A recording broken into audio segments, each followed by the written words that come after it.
Je vais faire la façon la plus simple. Commençons déjà par démonter l'étrier. Les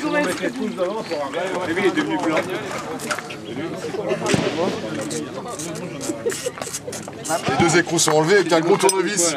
Il faut se mettre sur le côté de la plaquette pour repousser un peu les pistons, juste légèrement, hein, pour décoller l'étrier.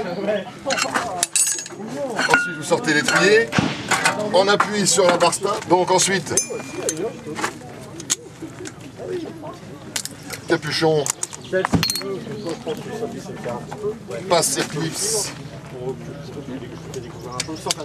Ensuite, la main meuleuse. Petit conseil, vous laissez les écrous dessus parce qu'il faut sortir les rondelles frein avec le marteau en tapant sur les méplats qui sont au-dessus. Donc avec un marteau, voilà, ça se décolle. Ah, ensuite, la main meuleuse, elle sort en repoussant l'arbre. Une fois que vous avez ouvert, il y a deux écrous au niveau du serrage des roulements qui sont bloqués avec une rondelle comme ça. L'idéal, c'est qu'à chaque fois que vous le démontez, vous la changez parce que ça se rabat et quand tu le ramènes, il casse. Donc un petit burin pour écarter l'oreille.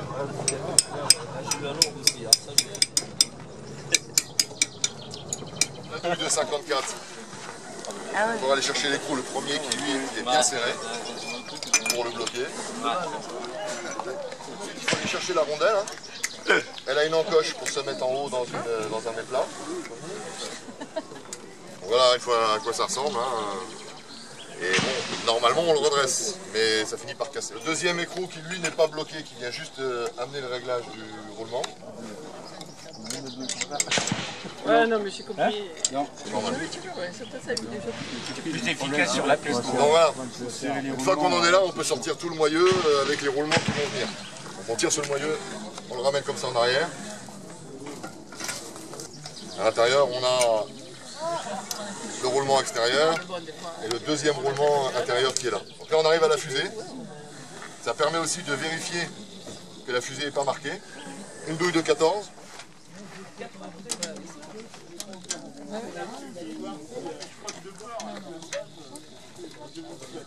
Toujours un écrou au-dessus pour tourner une heure. Donc on sort la protection des coques de frein et ce qui maintient la fusée. Donc là maintenant la fusée n'est plus fixée. Le joint homocinétique est derrière. La fusée est juste un petit peu collée, hein, donc ça se décolle en tapant un peu dessus. Si ça ne vient pas au point, il faut mettre un petit bout de bois et un petit bout de marteau. Donc là ça décolle. On sort. Vous avez ici derrière une bague en bronze. Il peut arriver que cette bague-là ait besoin d'être changée. Elle s'use. C'est cette pièce-là qui vient en fait en rotation sur la queue du joint homocinétique. On va sortir le joint. Donc j'ai fait le cours. Hein. Vous avez ici des cannelures dans lesquelles vient se mettre ce côté-là. Il y a un jonc en métal qui vient là-dedans. Ça rentre et il faut l'emmancher de force. Quand on le démonte, quand on veut le sortir, si par exemple vous avez juste le joint en haut à changer et que l'arbre est toujours bon, alors c'est pas évident. Hein. Il faut essayer de bloquer ça dans un étau. Et avec un marteau et un burin, il faut venir taper sur les portées qui sont ici, derrière. C'est très solide, si vous tapez sur la cage du roulement, c'est mort. Donc il se sort comme ça, en le tapant, et à un moment le jonc sort. Donc le jonc doit être là-dedans. Montre les portées là sur l'autre joint qu'on revient. Sur l'autre, ouais. Juste pour bien voir l'endroit où il faut taper. Ici. D'accord. Tu tapes avec quoi alors? Avec un burin, avec un gros marteau, en tout cas déjà c'est sûr, il faut au moins un marteau d'un kilo comme ça, avoir une masse. Il faut un établi solide surtout, parce qu'il faut ça, faut que ce soit pris, le milliard, il faut qu'il soit bien pris dans l'étau pour pouvoir taper dessus. Parce qu'il faut qu'il sorte assez droit. Si jamais tu tapes par exemple mal et que le jonc, au lieu de se resserrer pour laisser sortir le joint, par exemple, il se sort un peu là, tu peux y passer la semaine, là, tu ne le sors jamais. Voilà le jonc en métal dont je vous parlais. Qui vient se mettre là, dans la gorge. Hein, vous voyez, il a du jeu. Hein. Et en fait, c'est par le serrage, quand le joint rentre, il appuie, et une fois que c'est passé, il se relâche. Ça empêche au joint aussi de sortir. Moi, ce que je fais, je récupère toujours ma graisse qui est là-dedans et je la remets dans mon joint en haut. Et puis toute cette graisse qui est là-dedans, moi je la réutilise de toute façon. Voilà, je la laisse se balader. Alors, pour remettre ensuite le jonc homocinétique, je vais essayer de nettoyer pour que vous voyez. Ah bah non, il y a sur celui-là. Vous voyez, il y a deux méplats là sur un là, un là. C'est des repères pour le remettre dedans. Très attention quand vous remettez le joint homocinétique, dans le fond du bol, il y a le joint speed à d'huile. Il y a un cercle en métal, une lèvre en caoutchouc à l'intérieur et avec un ressort. C'est ce qui évite à l'huile de se barrer. Donc il faut passer au milieu avec ça. Donc il faut vraiment y aller doucement. On passe dans le milieu du joint. Voilà. On prend appui dessus. On cherche où sont les méplats. On trouve le trou. Et t'as pas eu de nouvelles, Eric? Voilà. Le joint homocinétique il est en place. À partir de là, on fait la même opération et dans l'autre sens. Alors pour remonter la fusée, comme je vous ai dit, c'est tout excentré les trous. Vous avez un repère, ça là, toujours en bas. Donc,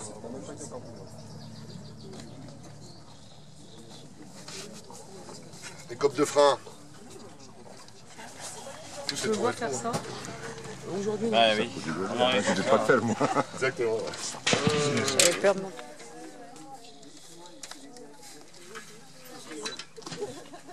Et puis de batterie. Donc la fusée c'est un truc qui sert.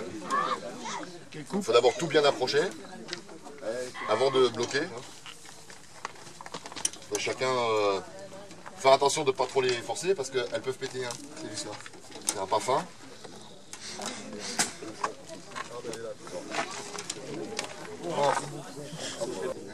Hein? Ce que tu peux faire, c'est que tu fous le roulement au congélo. On jette toujours quand même un œil. Pas de billes cassées, la cage est en bon état. C'est parfait. Il y a un peu de la graisse dessus, on va le laisser comme ça. Hop. On met la petite rondelle qui va bien, avec l'encoche toujours sur le haut. L'encoche qui va sur le haut de la fusée. Hein? Là, on va remonter le premier écrou pour pouvoir remonter l'étrier et la roue afin de faire le réglage du roulement.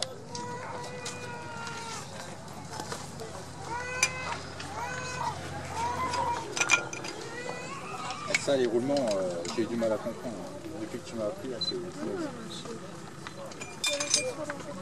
Donc on remonte l'étrier pour pouvoir remettre la roue.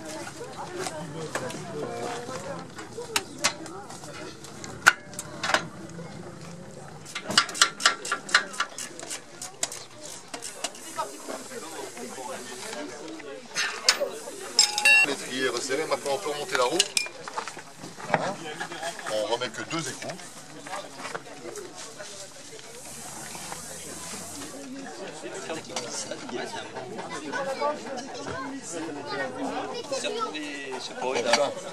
Il a fait On fait tourner la roue. On tape en 2-3 fois. Ensuite,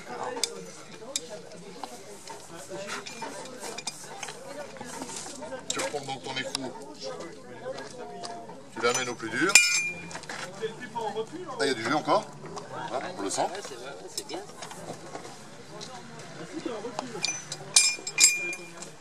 Donc là, il n'y a plus de jeu, mais il va en avoir un peu parce que je vais de nouveau la faire tourner. Et là, pareil, j'ai encore à peu près 2 mm de jeu. Donc, on rapproche encore. Parce que si tu serres trop cet écrou-là, qu'est-ce qui se passe? Le roulement pète, tout s'arrache et t'as ta roue qui double sur le trou. Là maintenant le roulement donc, est réglé, il n'y a plus de jeu. On met une rondelle neuve. Il y a une gorge, hein, toujours pareil, que j'ai eu à cet effet. Le deuxième écrou. J'ai déjà eu le truc là. C'est là qu'il y a une opération aussi qui est importante à faire pour pouvoir bien bloquer son roulement. Donc on approche au plus près. Okay, de façon à bien plaquer la rondelle à oreille, mais pas à le bloquer parce que sinon ça va faire tourner de nouveau le joint derrière.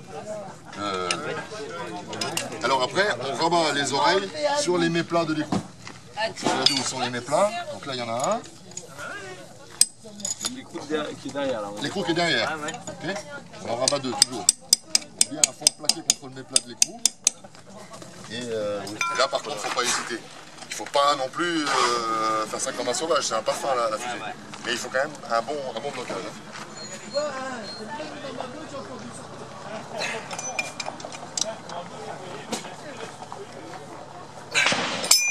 Là je suis bien bloqué, j'ai plus de jeu. Ensuite je prends un gros tournevis et je fais la même opération, je rattrape une oreille ici, que je rabats sur les croûtes devant.